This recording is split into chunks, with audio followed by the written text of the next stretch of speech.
Thank you for waiting, everyone.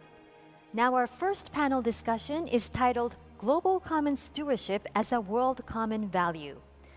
The idea of global commons has been a key focus every year at this forum. As we see divisions among nations widening, we will look into how we can safeguard the global commons and tackle environmental issues through stewardship. The moderator of this session is Naoko ISHII, Executive Vice President and Director of the Center for Global Commons at the University of Tokyo. Professor ISHII first shined the spotlight on global commons stewardship 2 years ago here at Tokyo Forum. In her third consecutive year, she will discuss this extremely important topic for our planet with experts from various fields. So Professor ISHII, the floor is yours. Thank you so much, Yamamoto-san, for kind introduction. Indeed, for the last 2 consecutive years at Tokyo Forum, we have raised this question of how we can safeguard the global commons, which is the stable and resilient Earth system, the very foundation of our prosperity. But we all come to know that we were destroying this very foundation at an incredible, unprecedented pace so far. And the scientists are telling us that the tipping points are approaching that much faster than originally thought. And indeed, the last 2 years ago at this Tokyo Forum, we sent a very clear message that we have left only 10 years. 10 years are left to change the course. And unless that we made that change, we will be suffering from the dire consequences. Unfortunately, since then, that we collectively failed to change the course. And meanwhile, the cost of our inaction have been borne disproportionately by the poorest and the most vulnerable.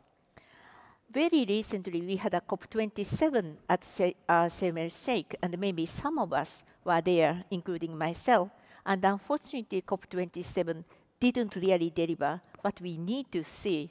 And maybe the only tangible outcome is this agreement to establish the fund for loss and damage. But how much they can do, it remains a question.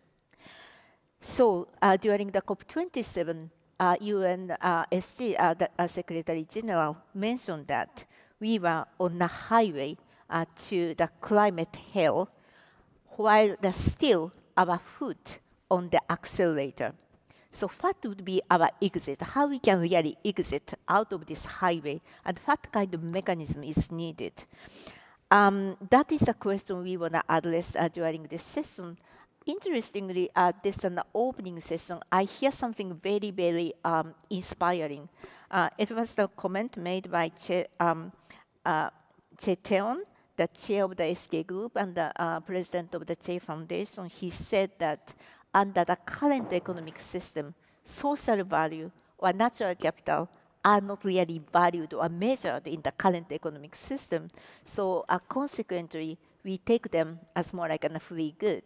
And unless we find a way to value and actually account for those social value or natural capital value, we may continue to drive in this highway. Interestingly, Chairman just said, we really don't know what to do. So we need to find a way to what to do. So this is a goal of this session. The question is this valuing the global commons will be an answer to this gigantic question or not. We have an excellent panel of social scientists, natural scientists, academia, and practitioners. So let's tackle on that. The first panelist I want to invite is Professor Johan Rockström, Director of Potsdam Institute for Climate Impact Research. And he has been leading the scientist group who actually create this the concept of planetary boundaries, which by now become international intellectual public goods. But not only that, Johan and Pick will be are also our research partner of Center for Global Commons, and we have explicitly asked the PIC, can you measure, utilizing the integrated assessment model, that the impact of economic system change, that what kind of system change we need for us to continue to do the sustainable development within the planetary boundaries. So Johan, floor is yours. Thank you very much, Naoko, and it's a privilege to be here with you at the Tokyo Forum 2022. If you put up the slides, or I hope that I can see them on my side here. For the moment, I just see myself. Oops. There we are, perfect. So if you just click forward once again. So we are, yeah, one forward, please. So we are really at a very special juncture. We have scientific evidence that we've entered a whole new geological epoch, the Anthropocene. But not only that, we entered the Anthropocene in the 1950s. We're 70 years into this geological epoch where we, the modern human industrial metabolism, is the predominant driving force of change on planet Earth, where even COVID-19 is a manifestation of the rising pressures of humanity on the atmosphere and the biosphere. And if you take the next, this must be said in the context of the fact that we depend on such a thin sliver, if you take the next, please, thin sliver of just a 10-kilometer layer of living atmosphere and biosphere on planet Earth. So we are, if you take the next slide, shifting just over the past 50 years from a world order, a philosophy, all institutions, all governance, our understanding of the commons, where we were still a relatively small world on a large planet. We had environmental problems, oh yes indeed, all the way back to the Roman empires and the Mesopotamian irrigation schemes, salinization disasters, and the Easter Islands overexploitation of forestry because of their manifestations of large rock formations. But today, if you take the next slide, we are no longer this small world on a big planet. We are a large world on a small planet. We're starting to see for the first time how our imprints on the planet are starting to have impacts at the planetary level. We're starting to see invoices being sent back by the Earth system itself. And if you take the next slide, this is something that forces us for the first time to truly recognize that we have to become stewards of the entire planet. When this picture was taken on Christmas Eve 1968 by Apollo 8, it was more a breakthrough, an iconic moment for those astronauts. Today we understand that this is probably the most important scientific insight we have, that we have to embed this reconnection to the planet among all human beings. And if you click twice now, you will see the IPCC SACHS assessment conclusions at the highest level. So if you do click forward twice, please, you will see the IPCC high-level conclusions. One is that we have unequivocal evidence that we are not only causing climate change, but also threatening the health of the planet itself, but also that there is no safe landing on climate unless we take care of the entire Earth system, particularly by safeguarding the resilience in nature. Next, please. And here comes the statements. One, and if you click again, and then so this is just so you have the evidence of the latest IPCC assessment that we are in this planetary scale of stewardship. And if you take the next slide, to me, this is then connected to the most important fundamental insights, what really tips the whole scale of our understanding of what is at stake today, which is the latest science, here published from the Osman et al. Paper from 2021, of the remarkable stability of the Holocene. So what you see here is the past 22,000 years, global mean surface temperature. The 0 point is pre-industrial temperature on Earth. We leave the last ice age 18,000 years ago, and we enter this extraordinarily stable state, the Holocene, over the past 12,000 years, the only era when we have developed civilizations as we know it, and we're now leaving this phase in the Anthropocene. So we are truly in a complete mind shift and paradigm shift in terms of what we are causing on the planet and where we're heading. So if you take the next, the consequences of this, as Naoko ISHII already pointed out, is that we're putting pressure on the planet, but the response is not linear. It is nonlinear. We are at risk of pushing large tipping element systems.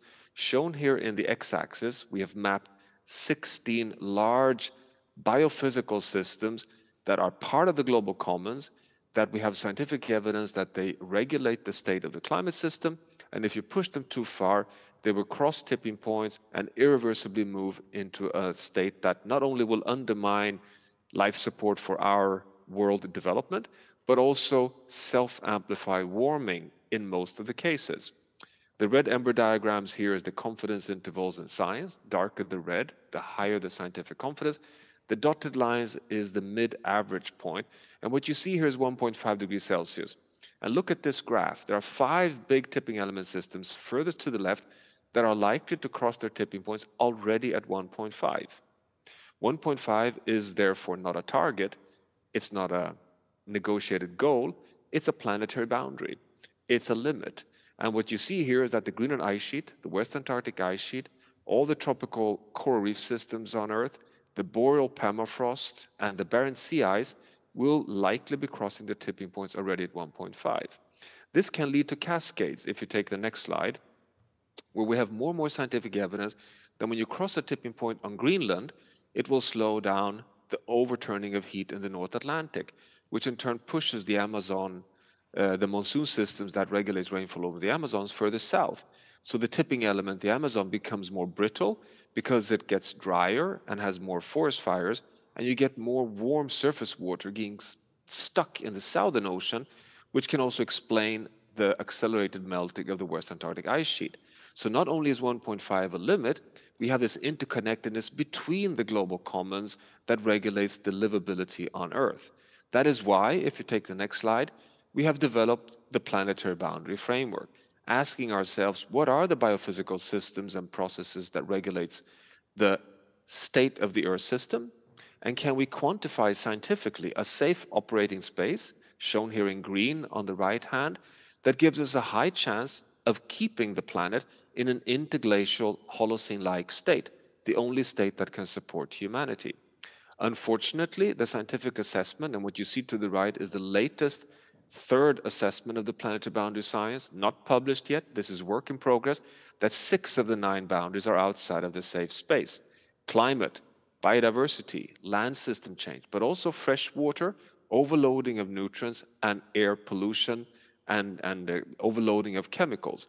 So this is where we are at. We're losing the resilience of the Earth system when we need it at most because of the climate stress we're causing. And if you take the next, so as Naoko ISHII pointed out, together in partnership between the Potsdam Institute and Tokyo University, the Center for Global Commons, we're exploring transformation pathways to take us back into safe operating space across land system change, energy system change, and production and consumption. And what you see are just the model levers we're using. And if you take the next slide, to give you some work in progress, we can show, at least from the runs we've done so far, that our current policies will not take us even close to a return within planetary boundaries. That's the upper graph on this slide. If we do an energy transition, we will have some progress, the furthest left one, but we're still well outside on climate, on water, on biodiversity, on nitrogen. We need a land transformation, but the land transformation on its own will take us very far back, but certainly not solve climate change and ocean stability. We need a transformation that integrates both, which you see to the furthest right.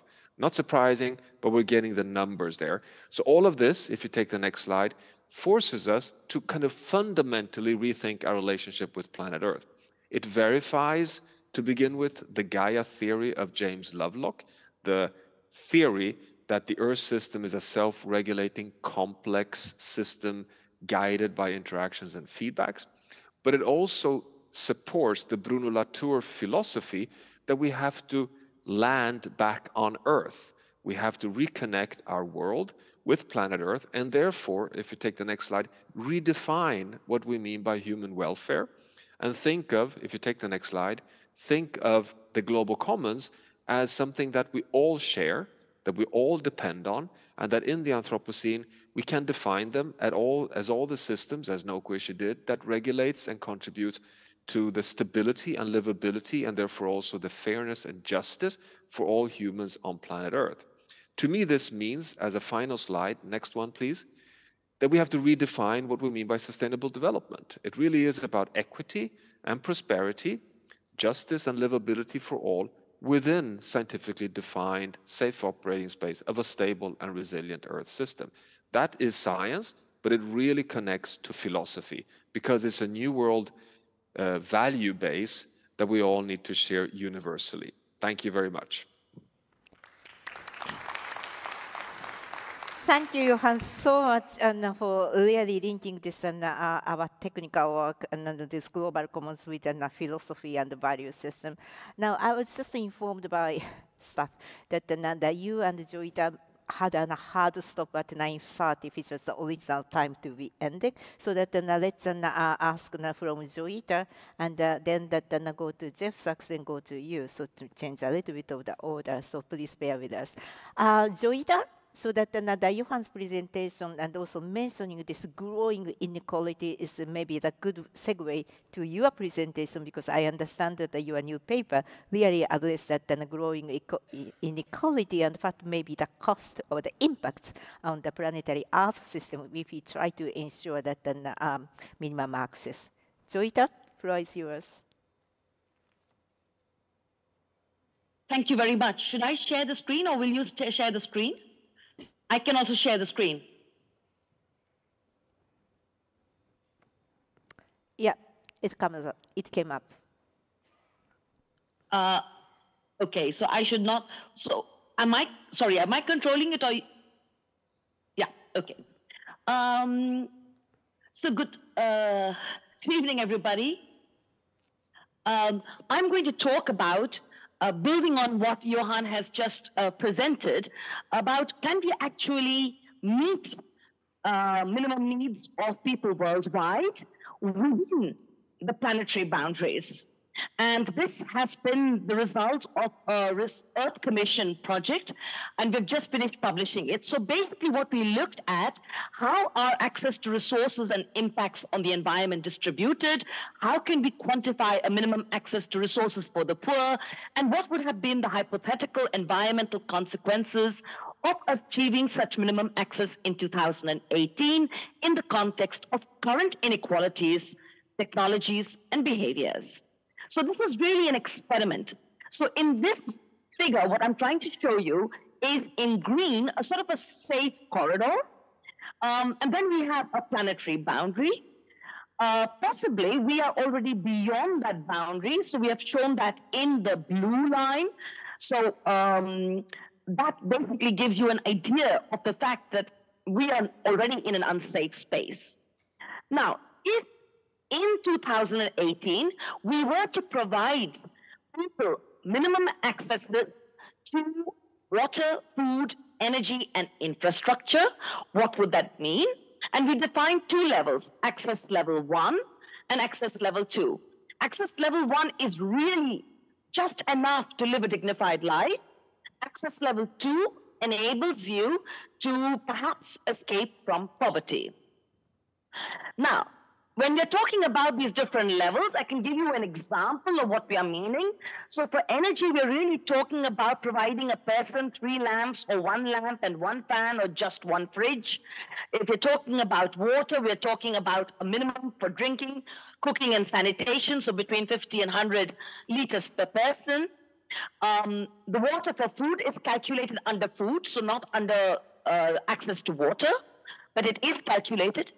Under food, we look at 2,100 to 2,500 calories per person per day, remembering that the poor often need much more food because they are much more active in order to earn their income. And we used World Health Organization and Lancet standards to identify what this means. For infrastructure, it was basically 7 meters square per capita to 15 square meters per capita, and you can imagine this as less than a standard parking space, so it's really very small. And for infrastructure, we basically thought about 9.5 to 12.3 person kilometer capita per day, and this is what you need to go to school or collect drinking water or travel for work And sometimes you should realize that poor people have to travel long distances because they have to go and pick up their water. They have to go and pick up their food. It's much more complicated than for some of us. So when we actually did all these calculations, we came up with a whole set of numbers. And I'm not going to bore you with those numbers, but basically we looked at not only how many calories they eat, but what does this mean for blue water use? What does this mean for energy? What does this mean for phosphorus and nitrate use? And what does this mean for air pollution? So we calculated all these things. Now, basically, and I'm going to explain one result in somewhat more detail. If you look at what this means in terms of climate change, then the safe pressure on climate change for a 50% chance of living below 2 degrees, which is much higher than 1.5, is given in this particular graph.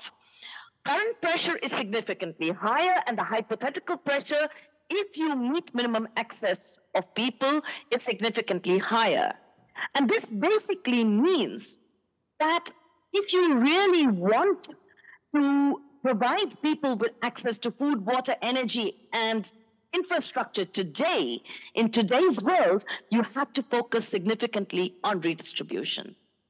And essentially, the pressure from the 62% of humanity lacking access is almost as much as the pressure from the wealthiest 4%. So it's not as if the population is so significant, it's just the 4% at the top use so much resources. So what we looked at in terms of blue water, land, phosphorus, and nitrogen is that for access level 1 and 2, while climate change has the worst impacts because access level 2 is a 26% additional impact. For blue water, it's a 5% impact. For land, it's a 3%. For phosphorus, 3%. And for nitrogen, a 4% impact. So on average, we think that the impacts of the poor from getting access to these basic resources is the same as the impacts caused by the richest 1 to 4%. And therefore, if we were to try and live within these boundaries today, and I'm not talking about the future, if we were to try and live within those boundaries, then it is absolutely essential to go in for redistribution. And this basically implies that technology may be a solution, but it's not going to solve all the problem. And ultimately, in fact, for climate change, on the right side, we can see that if you provide everybody with access level 1 and 2, then it is possible to create a corridor. But this means that even you and I would basically have only 3 lamps in the current fossil fuel intensive system. That's the only way to create a corridor. And this also means that if we really want to achieve access for the poorest, we have to reconsider the entire narrative of our world and the way we are running our political and our economic system. I'll stop here. Thank you. Thank you, Joita. This is really exciting, the outcome of your research, and we may have a lot of questions being an economist. I also want to ask that, how to actually take into account this growth model or actually that the technological progress, But just in the interest of time, let's us also that hear from Jeff Sachs, and who one of your points is that redistribution of the resources, which does include the finance, and I think that Jeff has a big point about how to reform the financial system. So the Jeff Sachs, by the way, Joita, I forgot to properly introduce you that Joita is a professor at the University of Amsterdam, but I guess that you are also the co-chair of the Earth Commission, which is a part of the Global Commons Alliance. So we have been working together quite some time. Now I want to invite Jeffrey Sachs, who is the professor at the Columbia University, but also the president of the SDSN, UN Sustainable Solution Sustainable Development Solution Network. So Jeff, could you please share with us your view of the current international system, serving or not serving the global commons, and if we want to reform it in that way? Jeff, could you please come in?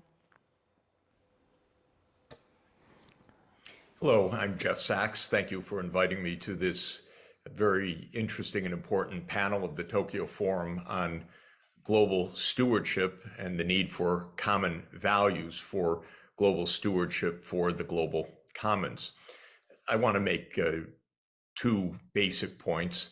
First, the need for cooperation within regions, and then second, the need for cooperation at the global scale. Almost all of the sustainable development challenges, whether it's the transformation of the energy system or adaptation to ongoing climate change or protection of ecosystems and biodiversity, require strong cooperation among neighboring countries. In East Asia, for example, an effective zero carbon energy system based on zero carbon electricity or zero carbon power and a hydrogen economy is going to function most effectively at lowest cost and greatest resilience if it is a region-wide system that connects China, Japan, Korea, the ASEAN countries, Australia, and New Zealand. Indeed, many of the technical solutions that are proposed involve long-distance transmission of power within the Asia-Pacific region. Putting a submarine cable, for example, to carry green electrons from solar energy from Australia to Indonesia and into ASEAN and connecting ASEAN with Northeast Asia.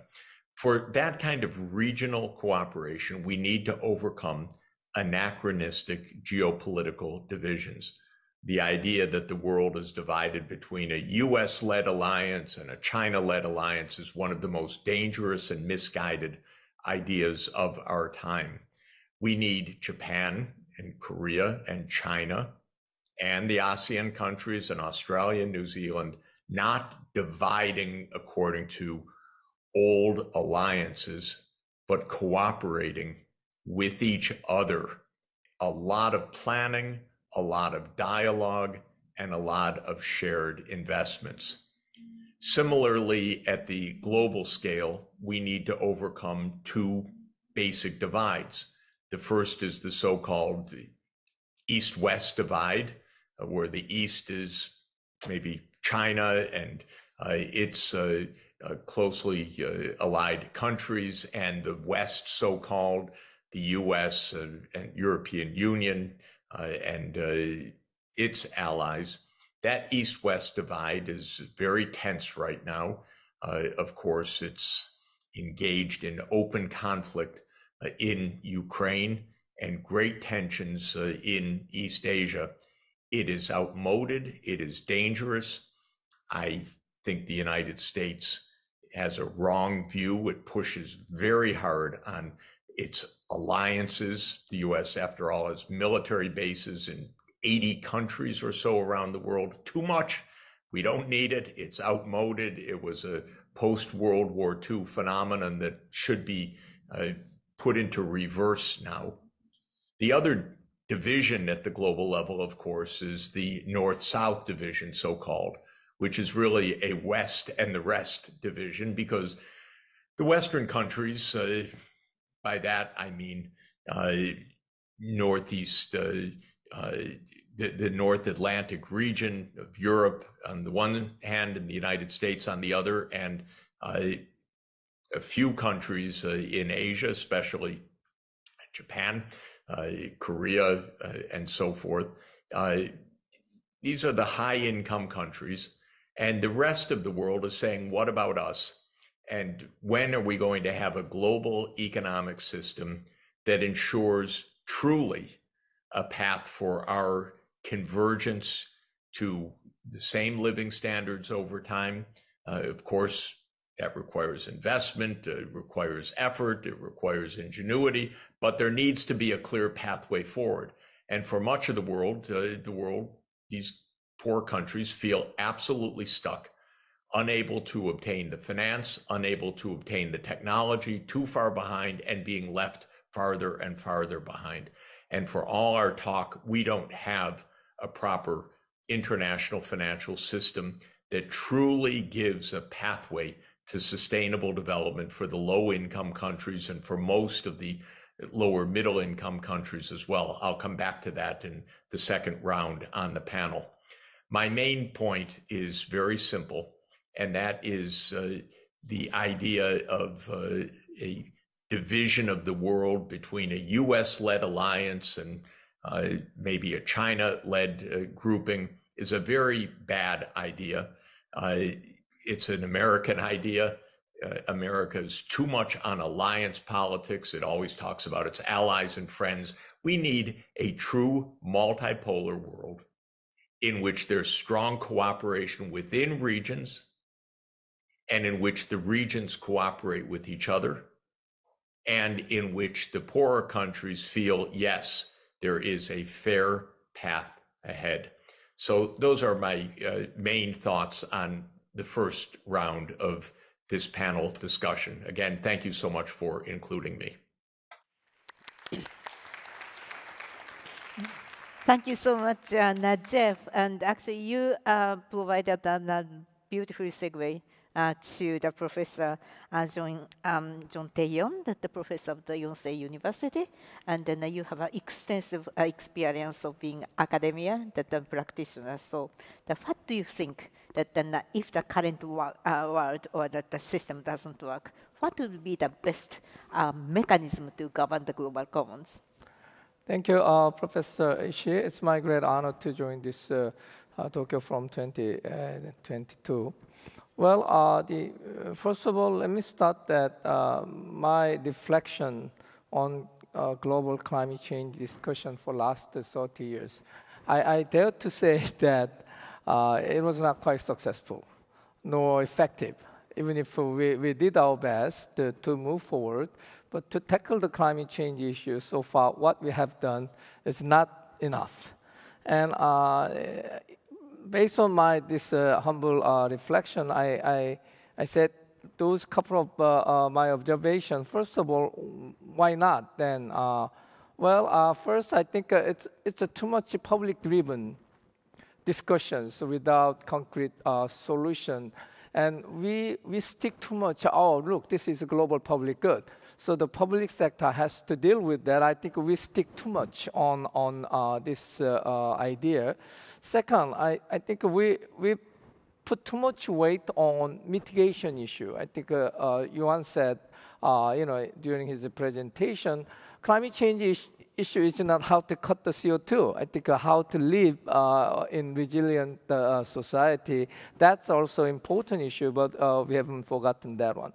And third, I think climate change discussions focus without balanced view on other global commons such as biodiversity, oceans, and so on. So we talk too much on climate change issue only. And finally, I think even if we talk a lot, we didn't really allocate enough resources, not only money, I think the human resources plus others, we didn't really put that much resource to tackle this issue. Then as you may know, the IPCC, the AR6 and Working Group 3 released the report in last April. And one of the key messages we made was that we have to transform our system, our human system, and how to transform the system in order or in disorder. So depending on your choice, orderly transformation or disorderly transformation, obviously the social cost to bear will be different. And during the keynote opening remark by SK Group Chairman Che, he really touched the practical issue. Okay, we understand conceptually social cost or social value. Then how to measure it? And without measuring the social cost, or negative social cost is the social value, well, we cannot really move forward. So I think we have to start from the very basic. Why? Because it gives a lot many signal to the decision maker who could translate our language into their own language so that they can make action. So I think that's one of the important key messages of IPCC. Second, 1.5 degrees Celsius target. Well, we, in our chapter, we translate that one into monetary requirement, investment requirement. Every year up to 2030, to meet that target, we have to invest more than $4 trillion. Okay, $4.7 trillion every year up to 2030. You think it's huge, but globally, it's available. We have more than enough $4 trillion. Then why not in this area? Because there are a lot many barriers. So the question is not money, availability of money. The question is how to remove such barriers so that the global money flow can flow to these climate change issues. Well, due to the time constraint, I had to move a little bit quickly. Well, my thought is this one. Okay, conceptually, when we talk about the climate change issue, we talk too much on climate change impact. Okay, the cost of climate change impact. So it's coming. So we have to tackle this one. Well, that's the cost, or that's the risk, okay, physical risk of climate change. But another risk, as I mentioned, is a transition risk. Moving from this high carbon to low carbon society is not free. We have to pay the cost. And how to move toward this low carbon society, also it's costly. So transition cost versus the physical climate cost, we have to choose. We have to find the optimum between these two. So finally then, how to deal with this climate change issue in more innovative way? Well, first I think we have to change our mindset. I think, how to respond to climate change? Well, it's very much passive negative things. And we keep saying nowadays climate risk, disaster, crisis. Well, that's true. But if you turn this one into the future opportunity, then you are the winner. So how to change this risk into opportunity, it's up to us. It's up to our choice. And how to change our mindset? If you look back past the 30 years, I think, as I said, it's too much public-driven. So maybe it's not successful, then the other alternative, why don't you leave it to private sector who has more resources, not only money, human resources, plus specific technology and solutions. So why don't we leave them to do it? And the public sector's role is to become the enabler, to make the condition, to make the environment, rather than guiding or ordering, you do this, you should not do that. Instead of that role, why don't you ask the public sector to become an enabler, to make the condition so that private sector plus civil society, media, school, I think we do our best, and then we provide the solutions. In other words, not top-down type of thing. Why don't you do bottom-up kind of exercise driven by the private sector? Then let's see whether we're going to have the different the solution, or we just keep using the same method that we have done for last 30 years. I think that's my, so let me stop at this point. Thank you. No, it's really, I very much echo what you just, it seems to me a very effective way of governing global commons. I know that Jeff really wanted to say something about finance, or financial system, which may be that responding to some of your points. So Jeff, could you come in with your second point? In this second round of the panel discussion, let me add some words about global financial stewardship. Basically, our global financial architecture, which is still the handiwork of the post-World War II period, the creation of the International Monetary Fund, the World Bank Group, and the regional development banks like the Asian Development Bank. This system was an improvement on what came before, which was basically a gold standard with relatively little financial cooperation across countries, but it is not really fit for purpose of financing sustainable development.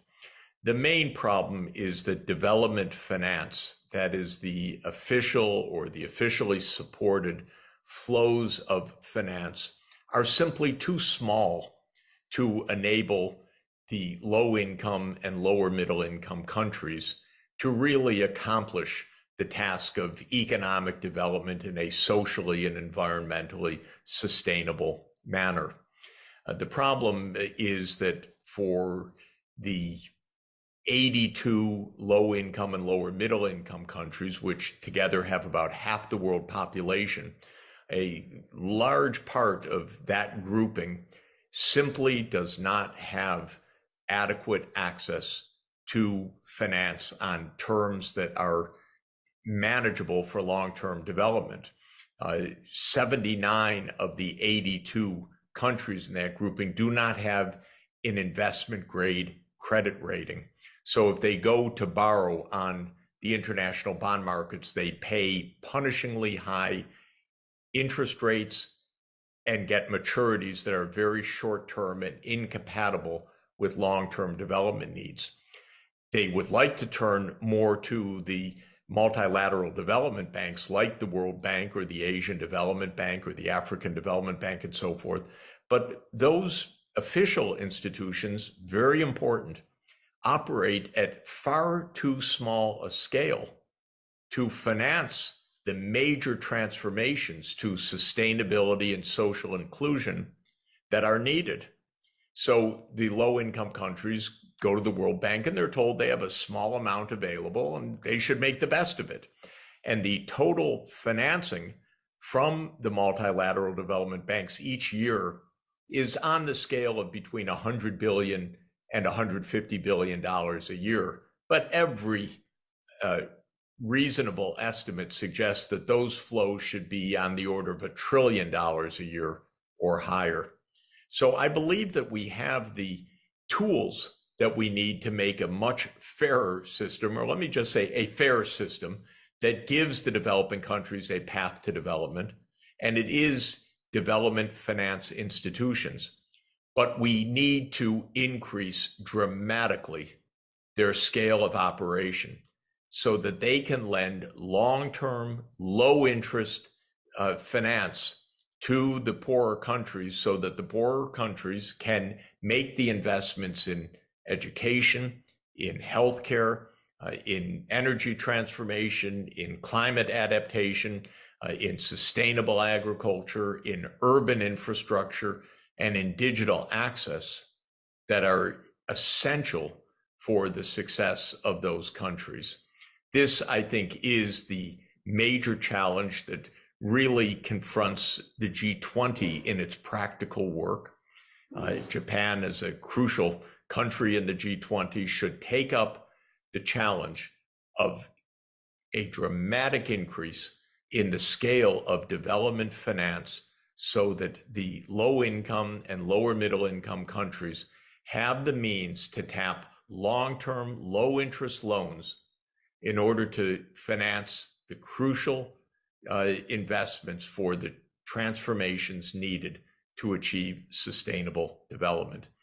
By making that financial commitment will also bring the world together, because the big question that the developing countries are asking every day, as they did at COP27, as they did at the G20 in Bali just recently, is, are the rich countries really ready to create a global system which is truly fair for all? Or are they going to continue to fight for their privileges that came from the past and continue to block the pathways that half the world is longing for and does not yet have access to?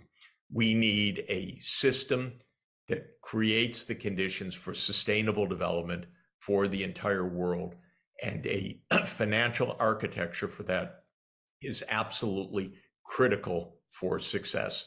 Again, thank you so much for including me on this important panel discussion.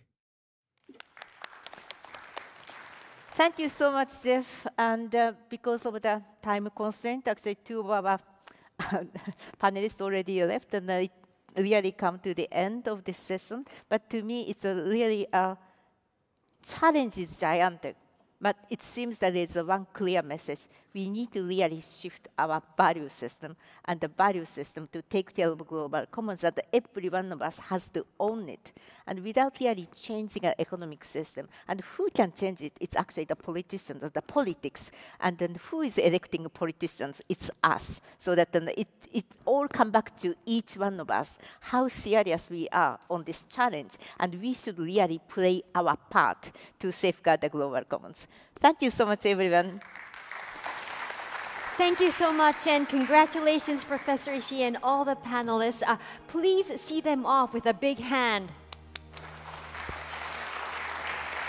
Please return to your seats.